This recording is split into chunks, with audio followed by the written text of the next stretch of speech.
Well, good morning. Another brisk day, and I'm going to get my other glove on here.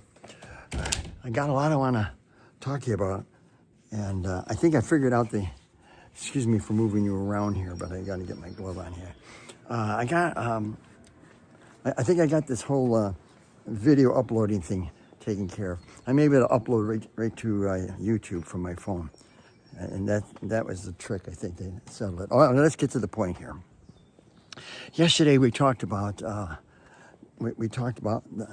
four components of behavior: the doing, the thinking, and again, let me just turn around here so you can see here. See that car? Okay, the doing and the thinking. Those are the front two wheels of the car. The feeling and the physiology. Those are the back two wheels of the car. Now, if you want to change the direction of those back wheels, the doing, the feeling and the physiology, how you're feeling emotionally, and also how you're feeling physically. You need to address the first two components, namely that which steers the car, which is the front two wheels, the feeling and the physiology. So, anyways, there goes my neighbor. Okay, walking her dog. All right, now, let me pull this out a little bit here, because I have a tendency of putting it down like this. Let me put it out a little bit. All right, now, so here's what we got.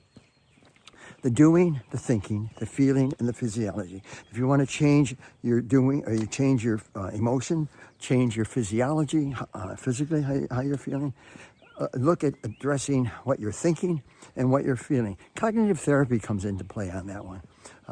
But cognitive therapy deals with being able to impact a person's thinking, knowing that there is a link between what a person thinks and how a person feels, physiology and changing their behavior. Okay, so now squirrels see me come in and off they go. I'm not going to hurt you. All right, now, so we know those are four components to behavior. Now, the other thing that we know is there is really no such thing as stimulus response. Pavlov came up with that, stimulus response psychology, and he did it with his experiment with, Pavlov's dog, ring a bell and the dog will eat. A dog will eat anything. Now, had he tried that with a cat, his whole theory would have gotten shot. Because if he tried it with the cat would probably come up, the bell's ringing, he looks at the food, and the cat will say, not today, had that yesterday, I don't think so. And the cat may or may not eat. But all of our behavior is by choice. It doesn't happen to me. It's something that I make happen.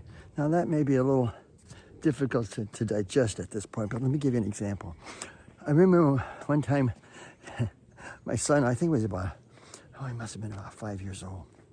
I can see it so vividly. We were living in New York, in an apartment in New York at the time. And he was standing right in his bedroom.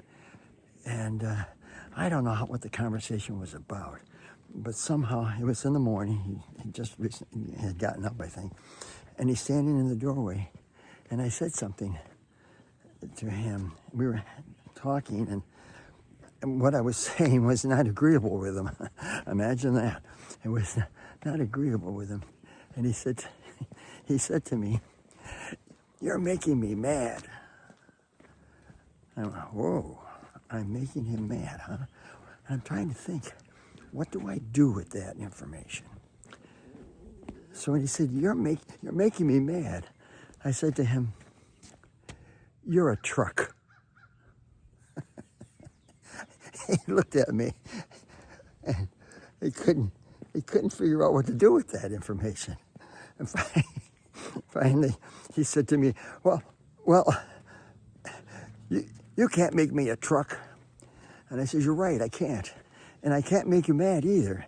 If that's something you're deciding to do, that's up to you. But right now, this is what I want you to do." So we still laugh about that every now and then. I'll tell him that he's a truck. But you see, he was going to put his feelings on my shoulders. It was I was making him mad. No, I'm not. I didn't make him mad. It's a choice he made based on the information that he had. He made a choice. Now, does it go in that kind of slow pace of thought? No, it kind of happens almost spontaneously, but it does happen in a way that all my behavior is based on choices that I make. By the way, this is the other view of the convent I told you about. Isn't that a magnificent building? And this is I don't know what they're going to do with that. I don't know what they're going to do with it. But anyway, so anyways, he wanted me to take the hit on that one. Now, here's another interesting thing. The flea, from my understanding, the flea is reported as being able to be the highest jumper relative to its size. Experiment was done with the flea. And with the experiment, again, stimulus response psychology, which obviously I don't subscribe to. Stimulus response psychology says you provide a stimulus and you get a response. So they took the flea and put it in a jar and capped the jar. Now, the flea wanted to get out of the bottle, get out of the jar, whatever the hell was it, bottle, jar. And every time that flea would jump, the poor little guy would hit the top of his head on the cap. A highly unpleasant experience, I'm sure. So the flea, after doing that a number of times, got the information that if I jump up at this height, I'm going to get a headache. So what did the flea do? Based on the information that it had, it stopped short of the cap. And you say, well, that was a pretty smart flea, and it learned from stimulus response. Don't jump as high. Now, it wasn't the stimulus that got the flea not to jump that high. What got the flea to decide, now keep in mind, I'm using these terms, decide, very cautiously.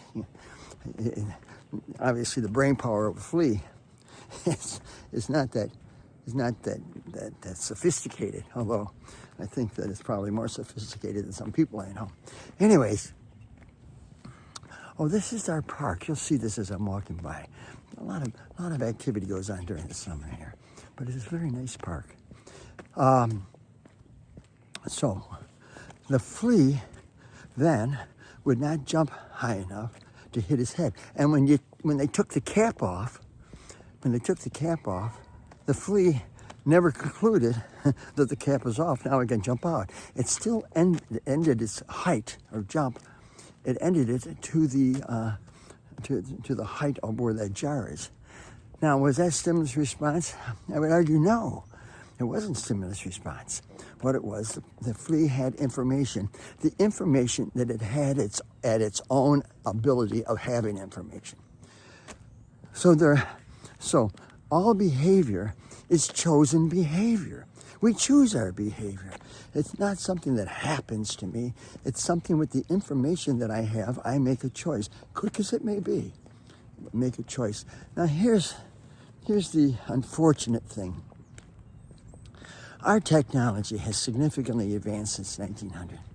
And if you look at the trajectory of the growth of our technology, it has gone up, and now technology changes almost by the minute, doesn't it? It seems that way anyways. And while technology over the last century, and certainly now in the beginning of this century, has significantly grown, our psychology is still back where it was in the 1900s. In 1900, our psychology has not changed significantly at all. How do I know that? Because we still operate under stimulus response psychology. Our schools are based on rewards and punishments. You do this, you'll get that. Rewards and punishments. And the objective, of course, is to get kids moving along in their grades by rewarding or punishing. We do the same thing in our society. We do the same thing in our workplaces. We do the same thing in our own business, don't we? Hey, buy now or you're going to miss out. You know what I do with that? I say, okay, let me miss out. You know why I say that? Because these opportunities, they're like buses. There'll be another one coming along in 5 minutes. Maybe a different one, but it'll come along. So I waited out, and it hasn't failed me yet. We also do the same thing in religion. Do what I tell you or go to hell. Right? I mean, we have adapted. We have adapted pain, rewards, and punishment in our behavior. And you say, but it works. Of course it works. It works because we don't want the pain or we want the reward, but we made a choice about it. It wasn't that we made that choice in our behavior, or we did that behavior because the stimulus caused it. Stimulus didn't cause it. I caused it. I made a decision based on the information I have. Now, what does that do to us? It puts us in a position of taking responsibility for our own choices, taking responsibility for our own behaviors. You know, if you say, well, I'm down on my luck, things have been tough, and we'll always have a reason why, and it's because of something else. Well, why didn't I succeed in this? Why didn't I succeed in that? Because I made some choices that weren't working. Now what I need to do is evaluate those choices and do something differently, or get what I have gotten all along. Not what I wanted. So, listen, let's see how far I'm way over the limit here. I don't want to be taking up all of your time, but I do appreciate you walking me. But isn't it a gorgeous day today? Look at the park. Can you see that? I wish I was able to manipulate this more clearly for you so you could see what I'm seeing here. The kids really have a good time here. They play baseball in the summer. We got a basketball court and there, and it really is nice. Well, listen, I'd like to talk to you forever and ever, but I'm excited that I think I'm going to be able to get this up so you can all see it and do it more effectively. You know, I'm giving some serious thought here. I'm going to put this out to the community. I'm not sure whether or not I should continue using Quora in terms of texting. I'm wondering whether or not I should be looking at doing videos. I happen to, if you want to turn this off, I'm done talking about the other stuff. But I just want to say that I used YouTube, to upload yesterday. And I haven't used YouTube in a long time, but I've used it considerably in posting, lessons that I've taught, how to play the ukulele and music theory and so forth. And I noticed I got over 2,000 people that have been following me. I didn't know that before. So I'm wondering whether or not I should just focus on YouTube. I don't know. I got to think that through. I know I certainly don't want to be focusing on both Quora and YouTube. Anyways, unlike stimulus response psychology, I got to make a choice here. Folks, I'm going to let you go, and I'll catch up with you tomorrow. Today it's Sunday here. I don't know what it is where you are, but whatever it is, I hope it's a great day. Enjoy yourself today, and I'll see you tomorrow. Bye.